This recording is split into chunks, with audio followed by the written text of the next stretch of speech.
ሰላም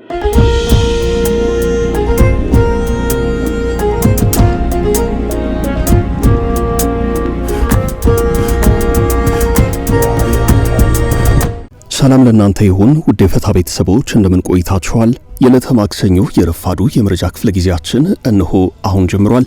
ለሰዓቱ የተመራረጡ አዳዲስ መረጃዎችን አሰናድተናል። በቅድሚያም አርዕስቱን እናስተዋውቃችሁም። በትግራይ የጦር ኃይላት መዋቅር ላይ ድንገተኛ የአመራር ቅያሪ ተደርጓል። ከጦርነቱ ጀምሮ ሰራዊቱን ሲመሩ የነበሩት ዋና አዛዥ ከኃላፊነታቸው በይፋ መነሳታቸውና መተካታቸው ተሰምቷል። አዲሱ የጦር ዋና አዛዥ ማናቸው የሚለውን ተሰሙታላችሁ። የህወሓት ጽሕፈት ቤት ኃላፊና ከድርጅቱ ማዕከላዊ ኮሚቴ አባላት መካከል አንዱ የሆኑት እንዲሁም በቅጽል ስማቸው ሞንጆሪኖ በመባል የሚታወቁት ፈትለወርቅ ገብረ እግዚአብሔር ከሰሞኑ እርሳቸው በመሩት አንድ መድረክ ላይ ነገር አበላሽተዋል ተብሏል። ህወሓት በዝግ የመከረበትን ወሳኝ ሚስጥር አደባባይ አስጥተውታል። ከሻዕቢያና ሱዳን ጋር የምንፈላለገው በአንድ ጉዳይ ነው፣ እርሱም ቢሆን በዘላቂነት የሚቀጥል ስትራቴጂያዊ ግንኙነት ተደርጎ የሚወሰድ አይደለም በማለት ሌሎች አጋር አካላት የተባሉትን ሳይቀር ጥያቄ ውስጥ የሚከት አስተያየት ሰጥተዋል። እንመለስበታለን። ገዢው ፓርቲ ብልጽግና እየተካሄደ በሚገኘው ሀገራዊ ምክክር ከአዲስ አበባ ጋር በተያያዘ አራምዶታል በተባለው አቋም እየተሳተፉ የሚገኙትን የራሱን አባላት ጠርቶ ጥብቅ ማስጠንቀቂያ ሰጥቷል ተብሏል። በዜና ጥንቅራችን የምንመለከተው ሌላኛው የሀገር ቤት መረጃችን ነው። በኦሮሚያ ክልል ምስራቅ ወለጋ በከፍተኛ መንግስት የሥራ ኃላፊዎችና በጸጥታ አካላት ላይ ያነጣጠረ የደፈጣ ጥቃት ተፈጽሟል። በጥቃቱ አመራሩ በታጣቂዎች ተኩስ ሕይወታቸው አልፏል። በትግራይ ከበድ ያለ አደጋ ደርሷል። 10 ሺዎች ተፈናቅለዋል። ቤት ንብረትም ወድሟል። በአንድ ምሽት የተፈጠረ ክስተት ነው። ይህን ጨምሮ በመግቢያው ያስተዋወቅናችሁን መረጃዎች አሁን አንድ በአንድ መንገር እንጀምራለን። አብራችሁን ዝለቁም። ቃል ገብተን በጊዜው አስረክበናል። ከአንድ ዓመት ከ5 ወር በፊት በጀሞ አንድ ላይ የተጀመረው የዳኮርድ ሪል ስቴት ፕሮጀክት ዛሬ ባለቤቶቹ ቁልፋቸውን እየተረከቡ ነው። ዳኮርድ ሪል ስቴት ቤት ብቻ አይገነባም፣ እምነትንም ይገነባል። አሁንም በጀሞ አንድ ሳይታችን ላይ ባለ 1 መኝታ 80 ካሬ እና ባለ 2 መኝታ 118 ካሬ አፓርታማዎች በልዩ ዕድል ቀርበዋል። ከ678 ሺህ ብር ቅድመ ክፍያ ጀምሮ እስከ 1.25 ሚሊዮን ብር የሚደርስ ቅናሽ፣ 70/30 የባንክ ብድር አማራጭ። ዛሬ ወስኑ፣ የነገውን ምቹ ህይወት ያረጋግጡ። 0911 057674 0926 930578 ዳኮርድ ሪል ስቴት በልዩነት የተገነባ።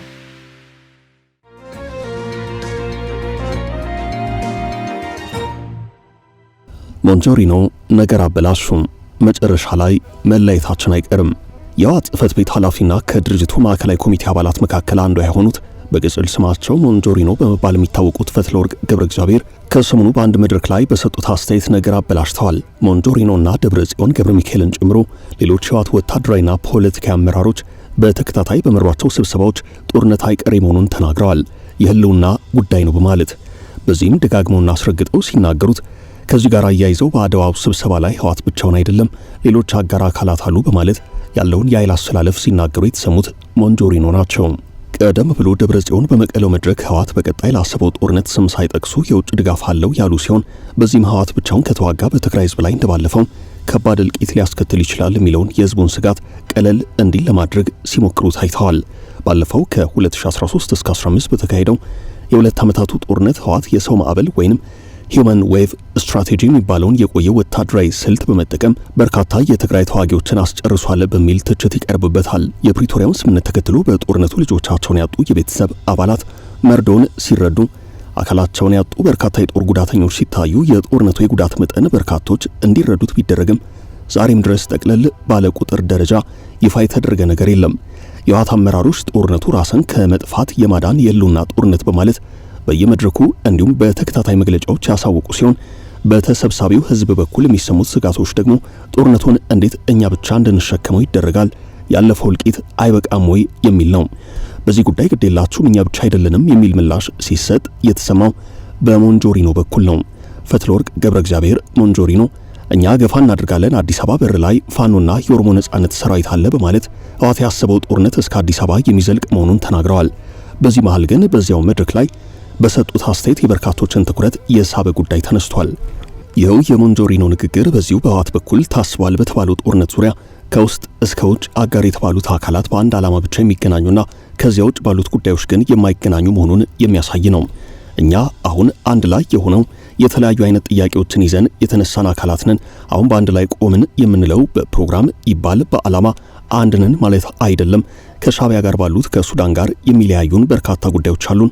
በአጭሩ እኛን የሚያገናኘን አንድ ነገር ብቻ ነው፣ እርሱም የብልጽግና ስርዓት የሁላችንም አደጋ ነው የሚለው ብቻ ነው ብለዋል። በቃ ባጭሩ ልንገራቸው የምፈልገው ነገር ቢኖር የሚያገናኘን መስመር ይህ ብቻ ነው ሲሉም ነበር የተናገሩት።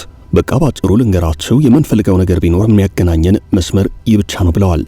ሞንጆሪኖ ቀጥል አድርገውም አሁን ተፈጥሯል ያሉትን ትብብር የመፍረስ አደጋ ውስጥ ሊከት እንደሚችል ፍንጭ ሲሰጡ ነበርም። ለዚህ ማሳያ አድርገው ያነሱት ደግሞ የቀድሞውን ገዢ ፓርቲ ኢህአዴግን ነው። እንኳን ይቅርና የተለያዩ ጥያቄዎችና ዓላማዎች ያለን ሰዎች ይቅርና ኢህአዴግም በአንድ ፕሮግራም ጥላ ስር የተሰባሰብንበት ድርጅት ሳይቀር እንኳን ፈርሷል። ኢህአዴግ ማለት የኦሮሞ የአማራና የደቡብ ኃይላት ተሰባስበን የፖለቲካ ፕሮግራማችን አንድ ነበር። በተለያዩ ቋንቋዎች የተጻፈች አንድ የድርጅት ፕሮግራም ብቻ ነበረችን። ነገር ግን ደግሞ እንደምታውቁት በመጨረሻ ምን እንደሆነ ሁላችሁ የምታውቁት ነው። እናም ኢህአዴግ እንኳን ፈርሷል ብለዋል። ሞንጆሪኖ የተለያየ ዓላማና ፕሮግራም ያላቸው አካላት መንግስት አፍርሰው ወይንም ስርዓት ቀይረው ከዚያስ እንዴት መግባባት ሊፈጠር ይችላል፣ እንዲሁም ቀጣይስ የኢትዮጵያ ዕጣ ፈንታ ምን ሊሆን ይችላል በሚለው ዙሪያ የተናገሩት ነገር የለም።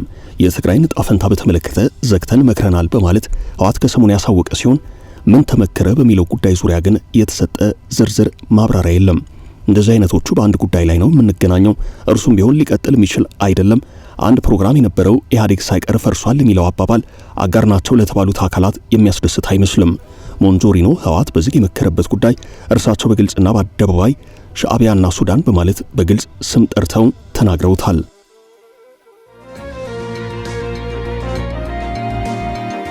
ጀነራሉ ከኃላፊነት ተነሱም።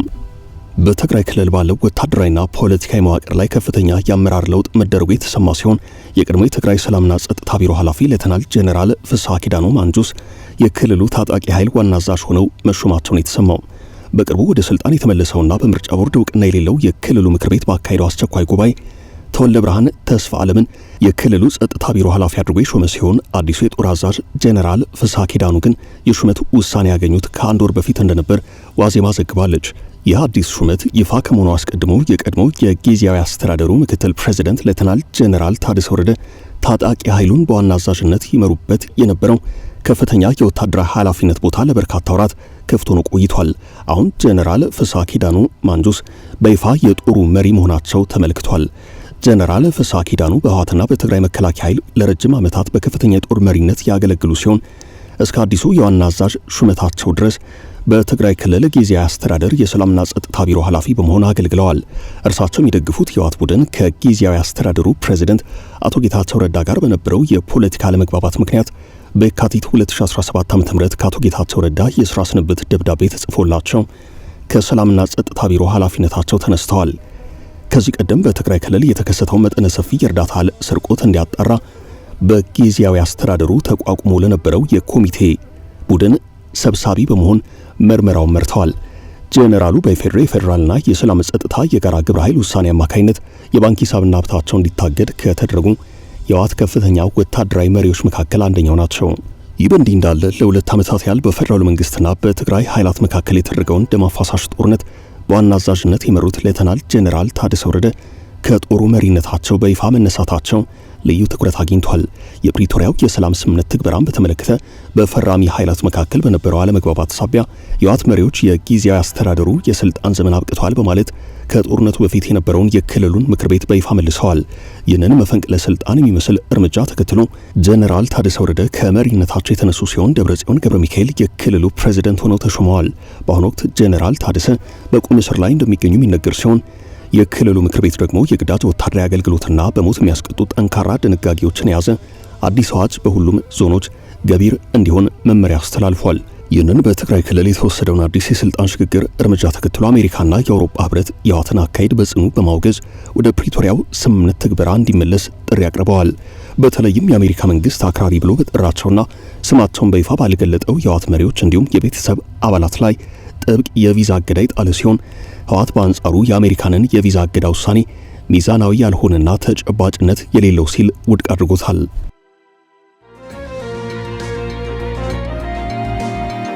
ብልጽግና በአዲስ አበባ ጉዳይ ማስጠንቀቂያ ሰጠም።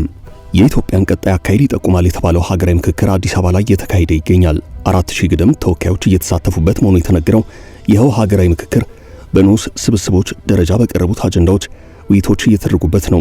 ከነዚህ አጀንዳዎች መካከል አንደኛው በንዑስ አጀንዳነት እየታየ የሚገኘው የአዲስ አበባ ዕጣ ፈንታን የሚመለከተው ነው። በዚህ ሀገራዊ ምክክር ገዢው ፓርቲ ብልጽግና አንደኛው ባለድርሻ አካል በመሆን ተወካዮችን መድቦ እየተሳተፈ ይገኛል። አዲስ አበባን በተመለከተ በተነሱት ሐሳቦች ላይ የገዢው ፓርቲ ተወካዮች ሁለት የተለያዩ ሐሳቦችን እንዳራመዱ ታውቋል። ከዚህ ቀደም በአንድ ዘገባ ዋዜማ ባወጣቸው ሐተታ ላይ ፓርቲው አንድ ወጥ አቋም እንዲያዝ ለተሳታፊ አባላቱ ማስጠንቀቂያ የሰጠ መሆኑን በዘገባው አመላክታ ነበረም። ጉባኤው እሁድ ሐምሌ 19 ቀን 2018 ዓ.ም እረፍት ቢያደርግም ብልጽግና ፓርቲ ግን በምክክሩ እየተሳተፉ የሚገኙ አባላቱን ሰብስቦ መዋሉን የዋዜማ ምንጮች ተናግረዋል። ምክክሩ እየተካሄደ በሚገኝበት አዲስ ዓለም አቀፍ ኮንቬንሽን ማዕከል የተካሄደው ስብሰባ የፓርቲው አባል ለሆኑ ተመካካሪዎች አቅጣጫ የተሰጠበት ነው። በዚሁም ፓርቲው በምክክሩ አጀንዳዎች ላይ የያዘውን አቋም አባላቱ ሊከተሉት ስለሚገባቸው አካሄድና ሌሎች ጉዳዮችን መሰረት ያደረገ ማብራሪያ ተሰጥቷቸዋል። ፓርቲው ሁለቱ ከተሞች የፌዴራል አካል ይሁኑ የሚለውን አማራጭ እንደሚደግፍ በተለያዩ አዳራሾች በተደረገው ዝግ ስብሰባ መገለጹን ሰምተናል ያለው ዘገባው በአመራር ደረጃ ያሉና አዲስ አበባ የኦሮሚያ አካል ትሁን የሚለውን አማራጭ የደገፉ የፓርቲው አባላት ወቀሳና ማስጠንቀቂያ እንደደረሳቸው የዋዜማ ዘገባ አመላክቷል። እስካሁን ባለው ሁናቴ ገዢው ፓርቲ ብልጽግና በይፋ ያለው ነገር የለም። ፓርቲው አዲስ አበባ በተመለከተ በሀገራዊ ምክክሩ ላይ ይዞታል በተባለው አቋም ዙሪያ የሚሰጣቸው ምላሾች ወይንም ሐሳቦች ካሉ በቀጣይ አካተን እንመለስባቸዋለን።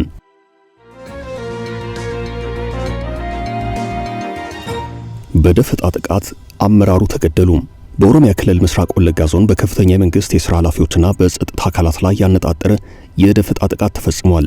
በክልሉ ምስራቅ ወለጋ ዞን ጊዳ አያና ወረዳ ሐምሌ 17 ቀን 2018 ዓ.ም ዓርብ ዕለት በታጣቂዎች በተሰነዘረ የደፈጣ ጥቃት የዞኑ ስፖርትና ወጣቶች ጽሕፈት ቤት ኃላፊ አቶ ደቻሳ ገነቲ መገደላቸውን ዶቼ ቬለ ዘግቧል። ኃላፊው ጥቃቱ የተፈጸመባቸው በአንገርጉተን ከተማ ተዘጋጅቶ በነበረው ስፖርታዊ ውድድር ላይ ለመታደም ከዞኑ መገኛ ነቀምት ተነስተው ወደ ስፍራው በፓትሮል ተሽከርካሪ በሚጓዙበት ወቅት ነው። በወረዳው ቱሉ ሌንጫ ወይንም መንደር 3 ተብሎ በሚጠራው ስፍራ አድፍጠው የነበሩ አማጺ ኃይላት በተሽከርካሪው ላይ አነጣጥረው በከፈቱት ተኩስ ተሽከርካሪዋ ከነተሳፋሪዎቿ የተቃጠለች ሲሆን በአካባቢው ለነበሩ የመንግስት የጸረ ሽምቅ ተዋጊዎችና ሚሊሻዎች አስቸኳይ ድጋፍ ለማድረስ የመጡ የጸጥታ ኃይላትም ሰፊ ቦታ ይዘው በነበሩት አማጺያን ጥቃት እንደደረሰባቸው የዓይን እማኞች ተናግረዋል። ይህ በአንገርጉተን ከተማ አቅራቢያ የተፈጸመው ጥቃት በሰው ሕይወትና በንብረት ላይ ከፍተኛ ጉዳት የደረሰበት ነው። ከሟቾቹ በተጨማሪ በርካታ ሰዎች በጥቃት አድራሾቹ ታፍነው መወሰዳቸውን ነው የዓይን እማኞች ለወሬ ምንጭ የተናገሩት።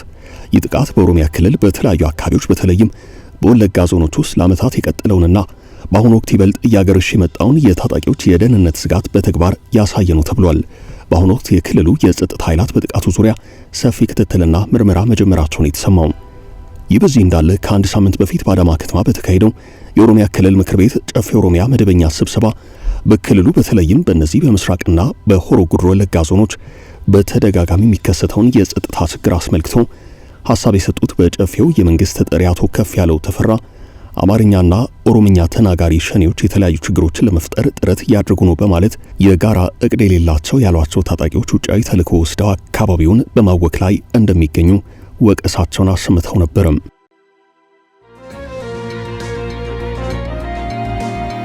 በትግራይ የደረሰው ከባድ አደጋም 10 ሺዎች ተፈናቀሉ። በትግራይ ክልል ከባድ አደጋ ደርሷል። አደጋው ለ10 ሺዎች መፈናቀል ምክንያት ሆኗል። ቢቢሲ በዛሬው ዕለት ባሰራጨው ዘገባ እንዳመላክተው ከሆነ በማዕከላዊ ዞን ቀይሂ ተህሊ ወረዳ በረዶና ኃይለኛ ንፋስ በቀላቀለ ዝናብ ምክንያት የአንድ ታዳጊ ሕይወት እንዳለፈና 10 ሺህ ግድም ነዋሪዎች ደግሞ መፈናቀላቸውን አመላክቷል። በበረዶ ምክንያት እንስሳት መሞታቸውን፣ ቤቶች መፍረሳቸውንና ከ1000 ሄክታር በላይ ሰብል መውደሙን አመላክቷል። የወረዳው ምክትል አስተዳዳሪና የኢኮኖሚ ልማት ኃላፊ ሀብቶም ዘነበ ለወሬ ምንጩ በሰጡት ቃል በረዶ በሰዎች እንስሳት፣ ሰብልና ንብረት ላይ ጉዳት ያደረሰ ሲሆን ኃይለኛው ዝናብ የተከሰተው ባለፈው ማክሰኞ ሐምሌ 14 ነው ብለዋል። እስካሁን በረዶ አልቀለጠም ያሉት አስተዳዳሪው በረዶ የዘነበው አመሻሽ ከ12 ሰዓት ተኩል ገደማ አንስቶ ነው። በጣም ኃይለኛ ታይቶ የማይታወቅ በረዶ ነው ያጋጠመን ብለዋል። በዚህም በ5 ቀበሌዎችና 7 ጎጦች ውስጥ ጉዳት መድረሱን ተናግረዋል። እንደርሳቸው ገለጻ በዕለቱ በማዕከላዊ ትግራይ ዞን በሚገኙ ሌሎች ወረዳዎች ውስጥ ተመሳሳይ ክስተት ቢያጋጥምም የከፋ ጉዳት አላደረሰም። እስካሁን በሌላ ወረዳ የሞተ ሰው አልሰማውም ሲሉ በወረዳው ያጋጠመው ክስተት በመጠኑና በክብደቱ በቀይሂ ተህሊ ወረዳ ያጋጠመው እንደሚብስ አስረድተዋል። ምክትል አስተዳዳሪው እንደሚሉት ሕይወቱ ያለፈው ከብቶችን በመጠበቅ ላይ የነበረ የ12 ዓመት ታዳጊ ነው። ታዳጊው በረዶ የቀላቀለውን ዝናብ ተከትሎ በመጣ ጎርፍ ነው መወሰዱ የተሰማው።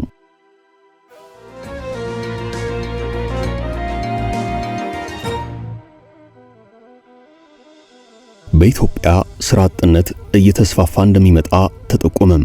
የዓለም የሥራ ድርጅት አይሎ ኢትዮጵያን በተመለከተ ከበድ ያለ ማስጠንቀቂያ ሰጥቷል። በሀገሪቱ በመጪዎቹ ዓመታት ስራ አጥነት ፈታኝ እንደሚሆን ተቋሙ አስጠንቅቋል። በተለይም በትምህርት ያልገፉና የሥራ ልምድና ክህሎት የሌላቸው ወጣቶች በነገዋ ኢትዮጵያ በእጅጉ እንደሚፈተኑ ተገልጿል። ወጣቶች በክህሎት ማነስና በራሳቸው ሥራ ለመጀመር በሚገጥማቸው የፋይናንስ ችግር የተነሳ የሥራ ዕድል እጦት እየተባባሰ እንደሚመጣ ነው ተቋሙ የተናገረው። የማስጠንቀቂያ የተሰጠው የዓለም የሥራ ድርጅት ከሴቶችና ማህበራዊ ጉዳይ ሚኒስቴር ከዩኬ ኤይድ እና ከሌሎች ተቋማት ጋር በጋራ በማህበራዊ ጥበቃ ላይ ያዘጋጀውን ሪፖርት ይፋ ባደረገበት ወቅት ነው። በሪፖርቱ መሰረት ቁጥራቸው እያደገ ያለው ስራ ፈላጊ ወጣቶች በክህሎት ክፍተትና ራሳቸውን ችለው ስራ ለመጀመር በሚገጥማቸው የፋይናንስ እጦት ከፍተኛ ፈተና እንደሚገጥማቸው ተነግሯል። የህፃናት ቁጥር በከፍተኛ ሁኔታ መጨመር ወደ ስራ ገበያ ሊገባ የሚገባውን የወጣት ቁጥር የሚያሳድግ በመሆኑ ይህንን እድገት ከከተሞች የስራ ገበያ ዕድል ጋር አጣጥሞ መያዝ ለሀገሪቱ ከፍተኛ ፈተና እንደሚሆን የተነገረው። በአገር አቀፍ ደረጃ ለስራ ብቁ የሆነው ህዝብ ቁጥር በፈረንጆቹ በ2015 ከነበረበት 54.7 ሚሊዮን በ2025 ወደ 74.8 ሚሊዮን ማደጉን በ2030 ደግሞ ወደ 85 ሚሊዮን እንደሚደርስ ሪፖርቱ አመላክቷል። በአሁኑ ወቅት በከተሞች የስራ አጥነት መጠን 27 በመቶ ሲሆን በከተማ የሚገኙ ወጣቶች ሴቶች 30 በመቶ ስራ አጥ መሆናቸውን ሪፖርቱ አመላክቷል። ከ77 በመቶ በላይ የሚሆኑ ሰራተኞች በኢመደበኛ የኢኮኖሚ እንቅስቃሴ ውስጥ ያሉ ሲሆን መደበኛ የስራ ውክልና ቋሚ ደሞዝ የማያገኙ ናቸው። በአሁኑ ወቅት በኢትዮጵያ 70 በመቶ ህዝብ እድሜው ከ30 ዓመት በታች ሲሆን መደበኛ የምርት የአገልግሎትና የመንግስት ስራዎች ከትምህርት ተቋማት የሚወጣውን ስራ ፈላጊ ኃይል የሚሸፍኑ አይደሉም። የአካዳሚ ስልጠና የግል ዘርፉ የስራ ፍላጎት ተመሳሳይ አለመሆኑ ተመራቂዎች ለረጅም ጊዜያት ስራ ፍለጋ ላይ ጊዜያቸውን እንዲያባክኑ እያደረገ ነው። የጥቃቅንና ቁጠባ ተቋማት የስራ ብድር ወለድ ከፍተኛ መሆኑ ራስን ችሎ ስራ ለመስራት የሚደረገውን ጥረት ከባድ አድርጎታል። ኢትዮጵያ በቀጣይ 4 እና 5 ዓመታት የስራ አጥ ቁጥር በእጅጉ የሚፈትናት ሀገር ትሆናለች ተብሏል። ቀደም ሲል የተደረገው የዓለም ባንክ ግምገማ በኢትዮጵያ አንድ ሕፃን ልጅ ሊደርስ የሚችልበት የኢኮኖሚ ምርታማነት ደረጃ በ38 በመቶ የተገደበ መሆኑን ያሳያል። ይህም የትምህርትና ክህሎት እንዲሁም የኢኮኖሚ እድሎችን በማጣት የሚከሰት ችግር ነው።